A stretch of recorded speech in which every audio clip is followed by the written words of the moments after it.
lost in the chaos. So 1 second. So I know that you conducted research on oncological diseases and child mortality in Iraq from 2005 to 2009. Could you tell a bit about your experience and what did your research find? We were concerned about the reports that were coming from Fallujah about high levels of cancer and birth defects. And since it was impossible to get official data at that time, we decided to run a survey ourselves, in which people went around and knocked on doors and asked who lived in the property, how many people there were there, and how many cancers there were, what sort of cancers, how many children had died in the last 5 years, and all these sort of all of these questions. The questions about cancer were answered. And we then analyzed the cancer data that we got over the last 5 years by comparing it with cancer rates in Egypt and in Jordan as a sort of background. And what we found that the levels of cancer were enormously high. For all cancers, the rates were extraordinarily high, and even higher than Hiroshima, because I've studied the health effects of the Hiroshima disaster bombing, which are quite well recorded.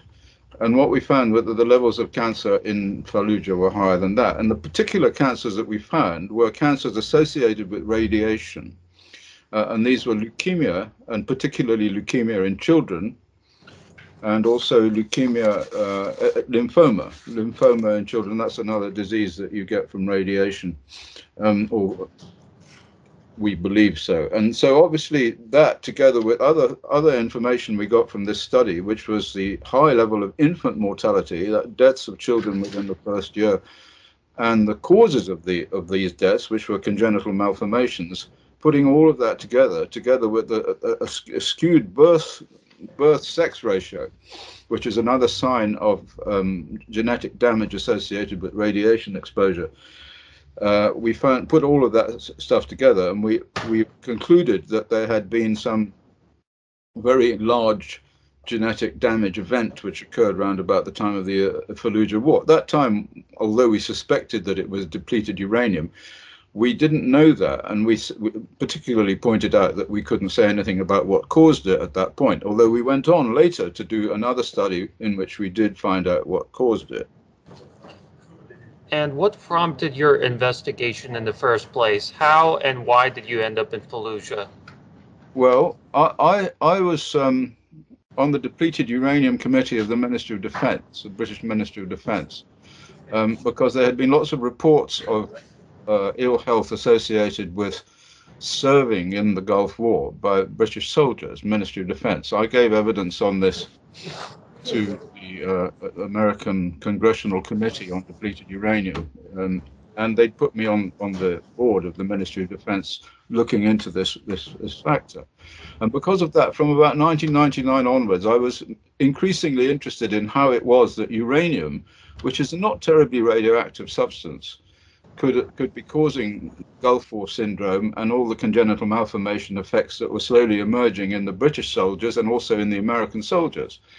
So about that time, I was quite interested in uranium and its effects, and I was approached by a woman, an Iraqi woman called Malak Hamdan, who had lived out in Fallujah, I believe, and knew the doctor there, Dr. Samira Alani, who had been reporting to her all these enormous levels of congenital malformations. So I said to her, she said, well, how can we prove this? Because the authorities are just denying that there is a problem. And yet, all the doctors are saying there is a problem. So how can we prove it? So I said, well, we can do an epidemiological study. We can go out there.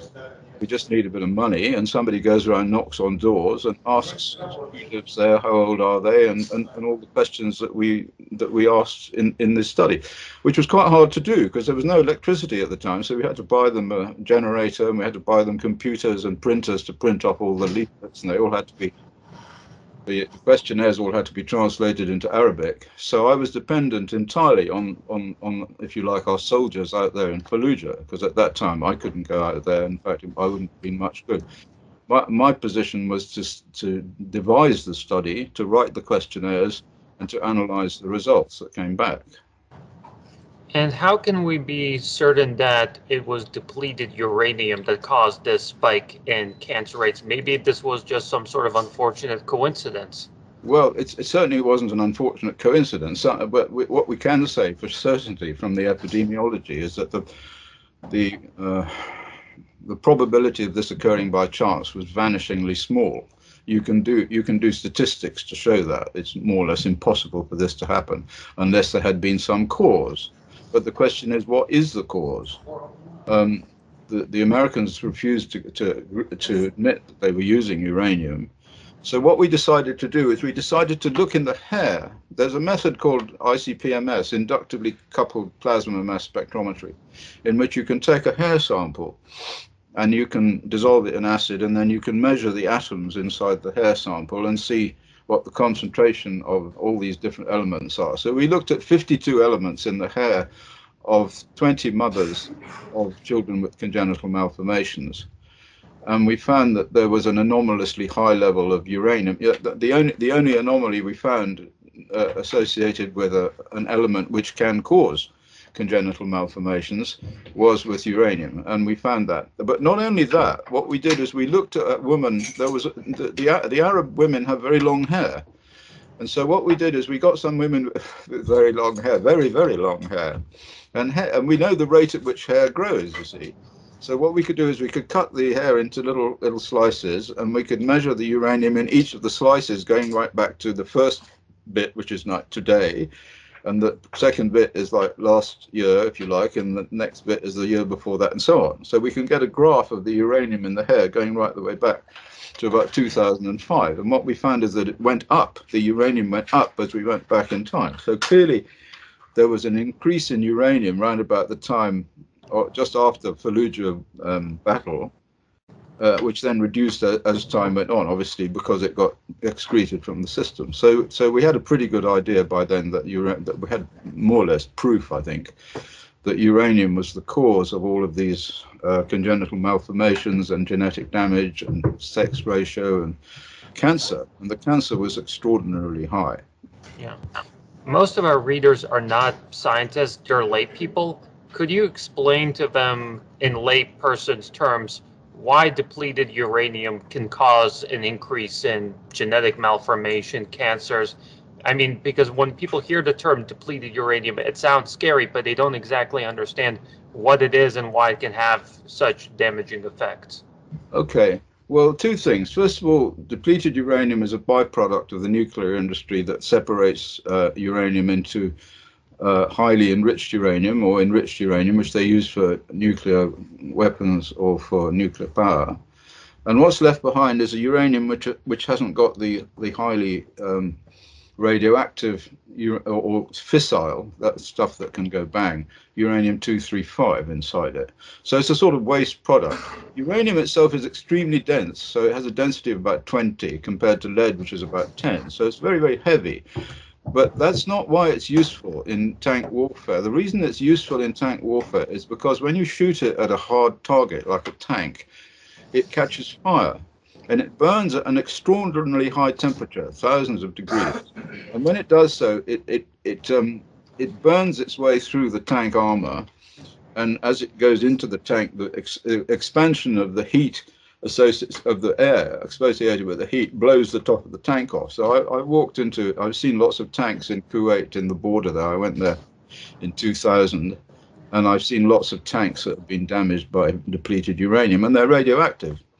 So the other thing about depleted uranium is it is radioactive. It's weakly radioactive, but it is radioactive. But the most important thing about it is that uranium for a long time has been known to bind very strongly to DNA. Now, DNA is the target for all radiation effects. If you're looking at the reason why radiation causes genetic damage and cancer, it's been well accepted since the 1950s since the discovery of DNA in 52, that the DNA is the target for all this genetic effect. And since uranium binds to it very strongly, it has a strong chemical affinity for DNA, And this has also been known for a very long time. Uranium nitrate was used for since 1960s as a stain, as an electron microscope stain. So you take your cells and you shake them up with uranium nitrate, and the uranium sticks to the chromosomes. And so when you fire the electrons in and you look through the microscope, you can see the chromosomes. There they all are, because they've got uranium on them. Now, if uranium is radioactive and it attacks the chromosomes, it binds to the chromosomes, and clearly it's going to be very, very much more dangerous than just the idea that it's some kind of neutral substance that you drink and then it goes out of your body and so on. It's a calcium seeker and it binds to DNA. So that's the first thing. The second thing is that it was discovered, actually mostly by me, or it was reported to the Depleted Uranium Oversight Board in 2004, that uranium has another property. Because it has a very high atomic number, if you look at the periodic table, you have all these atomic numbers. It starts with hydrogen 1, helium 2, lithium, sodium, and all the way down to the very heavy elements right at the end. Uranium has got the highest atomic number of any element on Earth. Of course, there are new ones now like plutonium, but up until the discovery of the fission of uranium, uranium had the highest atomic number, which is 92. And because of this, it acts as a sort of amplifier for normal radiation, natural background radiation. So we all live in an environment where we get gamma rays that come through our body and go out, and of course they're not good and they have an effect. But if you've got uranium inside you, then it intercepts this because of its high atomic number and all its electrons.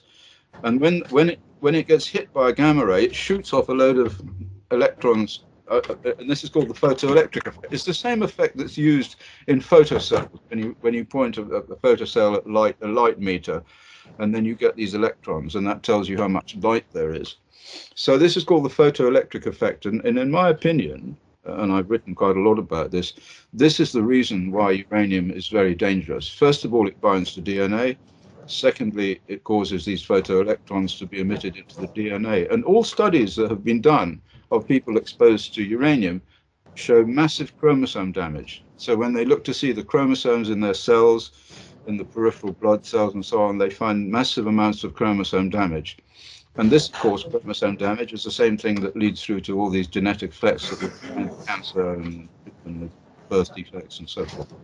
So that's the reason why uranium is so dangerous. And I've seen a lot lately since these arguments from President Putin about, being very upset about the idea that the British are going to use uranium. He's absolutely right.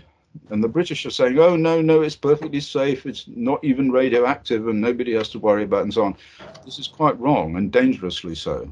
Yeah. So am I correct in understanding that basically, even though it's used on the battlefield, uranium is able to spread in such a way that even though, let's say, it's used against a tank on the battlefield, it's able to contaminate other surfaces, which then can contaminate civilians?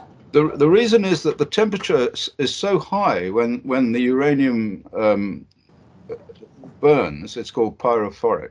When it burns, the temperature is so high as it produces particles which are so small that they're effectively a gas. When you get to particles that are what we call nanoparticles, less than about a micron, and that's what these are. Their mean diameter is about 1/10 of a micron.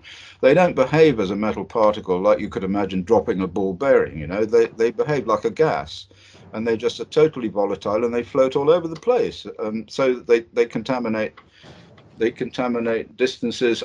In 2006, we looked at the first Gulf War effects. No, 2003, we looked at filters in the United Kingdom that measure uranium, and we showed that they came from Iraq all the way to England.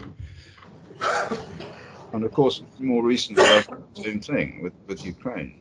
Yeah. And the start of our conversation, you compared the after effects in Iraq to Hiroshima. That's a very powerful statement. Could you elaborate? What exactly are the similarities that you found between the situation in Iraq and Hiroshima? Well, first of all, they are the effects of exposure to radiation. So Hiroshima has come to define the effects of radiation. and it was a very, very high level of external radiation, like standing in front of a big flash bulb when it went off.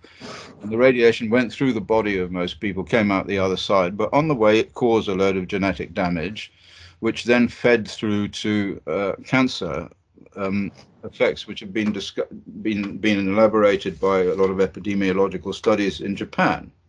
The lifespan study, they followed people who were exposed right through their lifespan and counted up the numbers of cancers that there were. So that's radiation.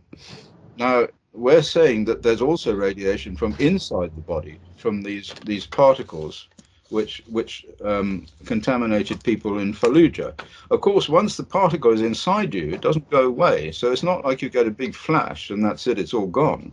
You've got a particle sitting inside you for the rest of your life, you know, shooting off little cannonballs all the time close into the cells.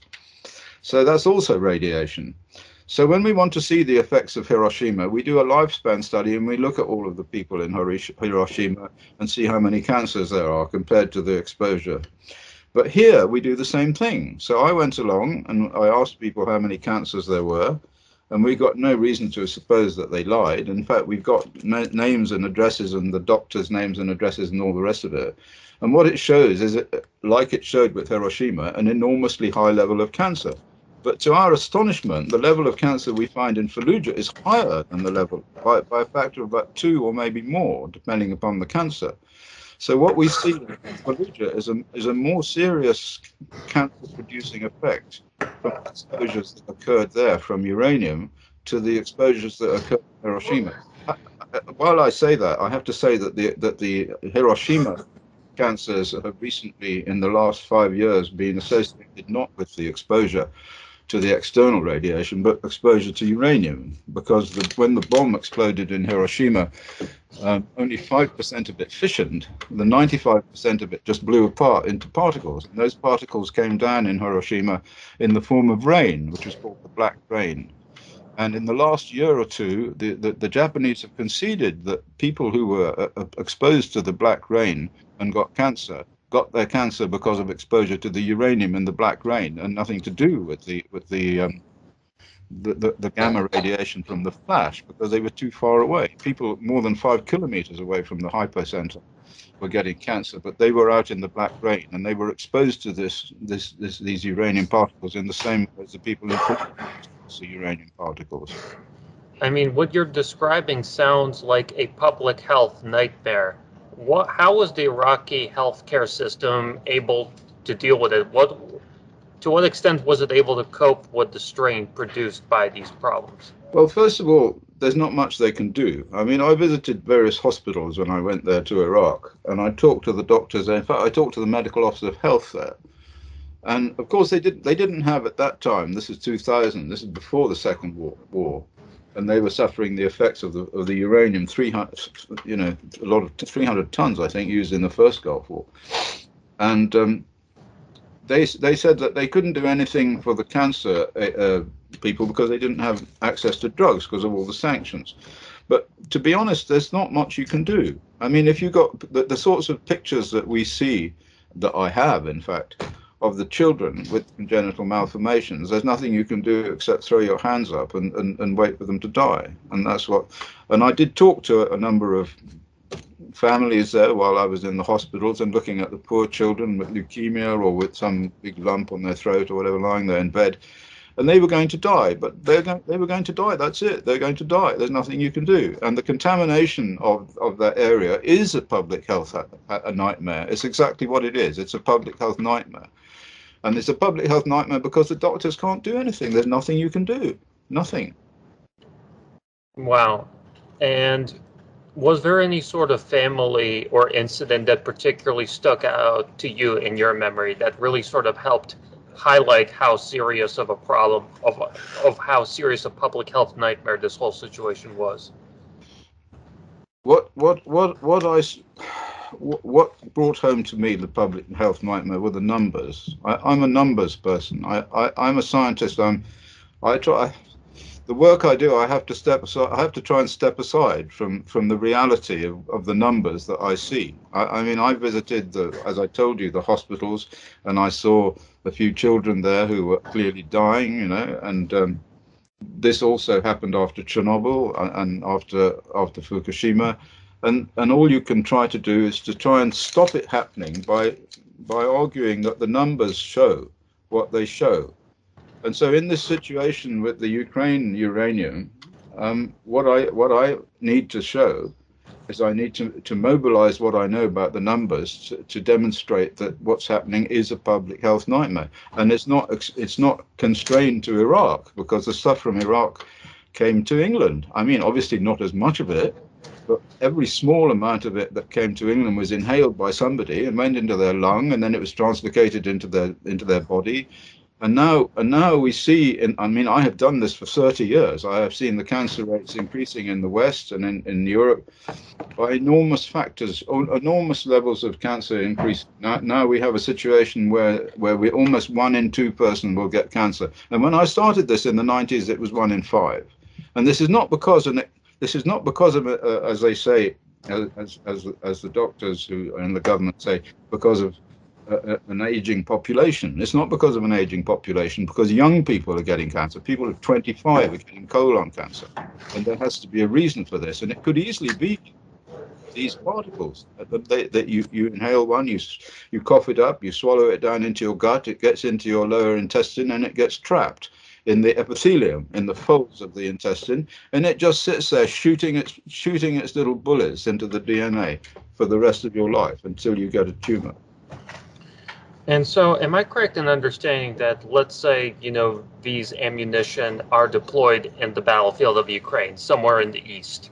Am I correct in Yes. thinking that it wouldn't be contained to that area, but we would likely see it spread to other parts of Europe and maybe even other parts of the world? Correct. That's what the evidence shows, because these measurements, these data which I have from the atomic weapons establishment in Aldermaston, who had to put these filters up by law around about 1992 because of increases in childhood leukemia around the plants.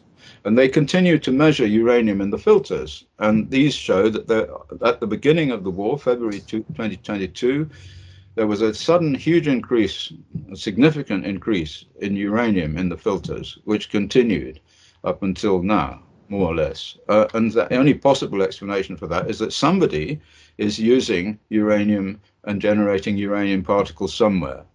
And obviously the only place the most likely place for that to be, since my previous control period was right back to 2017, and you didn't see anything at all. So it's just going along pretty flat until you get to February 2022, and up it goes.